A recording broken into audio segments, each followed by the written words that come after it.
अस्सलाम वालेकुम friends, welcome to our channel. तो जैसे कि हम ब्रेकियल प्लेक्सिस को डिस्कस कर रहे थे, हम वो किस तरह बनता है, उसकी क्या डिवीजन होती हैं, उसकी ब्रांचेस तक हमने डिस्कस कर ली थी। अब फर्दर जो ब्रांचेस कौन कौन से मसल को सप्लाई दे रही थी, ये हमें डिस्कस करना था। तो एक तो हमने बात कर ली थी कि इसकी 5 मेन ब्रांचेस होती हैं। तो सबसे पहले तो हम उन 5 ब्रांचेस को देख लेते हैं। एक होती है जो डायरेक्ट लेटरल कॉर्ड से निकल रही होती है सिंपली, उसका नाम होता है मस्क्यूलोक्यूटेनियस नर्व। ये मेन ब्रांचेस की पहले हम बात कर रहे हैं। So number 1 is musculocutaneous nerve, जो कि लेटरल कॉर्ड से निकल रही होती है डायरेक्ट। इसकी रूट वैल्यू क्या होगी? लेटरल कॉर्ड से निकल रही है। लेटरल कॉर्ड किससे बनती है? एंटीरियर डिवीजन से। और किस किस की? सुपीरियर और मिडल ट्रंक की। सुपीरियर ट्रंक की रूट वैल्यू C5 C6 और मिडल ट्रंक की रूट वैल्यू C7। तो इसकी क्या हो गई? Root value C5 C6 C7। तो इस तरह हम अगर पूरा हमने समझ कर देखा हुआ है ना कि किस तरह वो आ रही है, आगे किस तरह डिवाइड हो रहा है, तो हम बैक जाकर आराम से उसकी रूट वैल्यू का अंदाज़ा लगा सकते हैं। हमें रटने की ज़रूरत नहीं पड़ेगी। देन अच्छा, फिर मेन सेकंड जो आ रही थी वो लेटरल कॉर्ड से और मीडियल कॉर्ड से मिलकर आ रही थी, जो कि मीडियन नर्व है।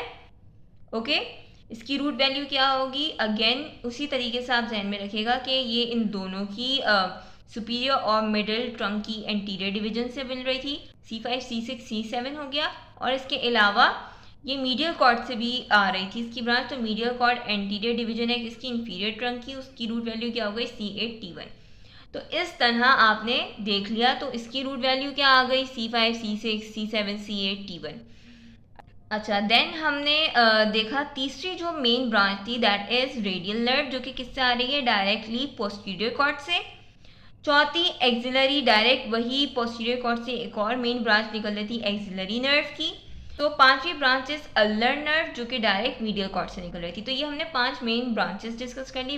अब फर्दर और भी ब्रांचेस निकल रही होती हैं। तो सबसे पहले हम यहाँ से देख लेते हैं कि यहाँ पे पहले कॉर्ड का ही देख लेते हैं कि कॉर्ड से हमने बात की थी कि लेटरल जो कॉर्ड है उससे 3 ब्रांचेस निकल रही होती हैं। 2 मेन ब्रांच आ गई, ठीक है, एंड एक जो है अलग से ब्रांच निकल रही होती है, that is lateral pectoral nerve.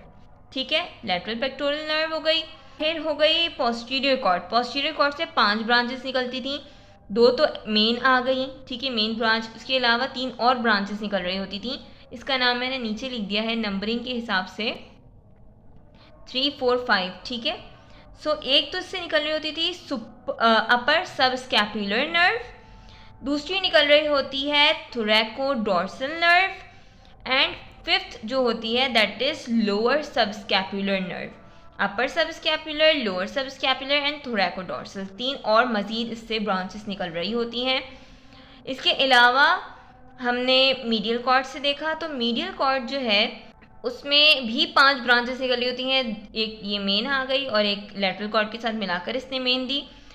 3 और निकल रही होती हैं। एक निकल रही होती है मीडियल पेक्टोरल नर्व, ठीक है, एंड देन दूसरी निकल रही होती है medial cutaneous nerve of arm, यानी आर्म को क्यूटेनियस सप्लाई दे रही होती है। And the last is fifth is medial cutaneous nerve of four arm, ठीक है, फोर आर्म को भी ये क्यूटेनियस दे रही होती है। सो ये हमने कॉर्ड्स की ब्रांचेस तक की बात कर ली। अब डिवीजन तो नहीं, अब ट्रंक में देख लेते हैं। ट्रंक में भी मिडल और इंफीरियर से कोई ब्रांच नहीं निकलती। सुपीरियर ट्रंक 2 ब्रांचेस दे रहा होता है, ठीक है। यहाँ पे 1 और 2 जो है मैंने यहाँ पे लिख दिया है। एक तो देते हैं सुप्रास्कैपुलर नर्व, एक देते हैं नर्व टू सबक्लेवियस। उसकी रूट वैल्यू क्या होगी? क्योंकि सुपीरियर ट्रंक 5 और 6 रूट से मिलकर बनी होती है, तो इन दोनों की रूट वैल्यू क्या है? C5 C6। इस तरह हमने देख लिया। तो suprascapular nerve and nerve to subclavius is the branch of superior trunk, ठीक है। इसके अलावा अब रूट को देख लेते हैं। तो रूट में सबसे पहले तो एक C5 से डायरेक्ट ब्रांच निकल रही होती है, डायरेक्ट ब्रांच, जो कि डॉर्सल स्कैपुलर नर्व होती है। इसकी रूट वैल्यू क्या होगी? C5 से निकल रही है तो C5 ही होगी। एंड वन मोर ब्रांच जो कि C5 C6 C7 तीनों से मिलकर बन रही होती है, एक ब्रांच जो कि कहलाती है long thoracic nerve, root value C5 C6 C7।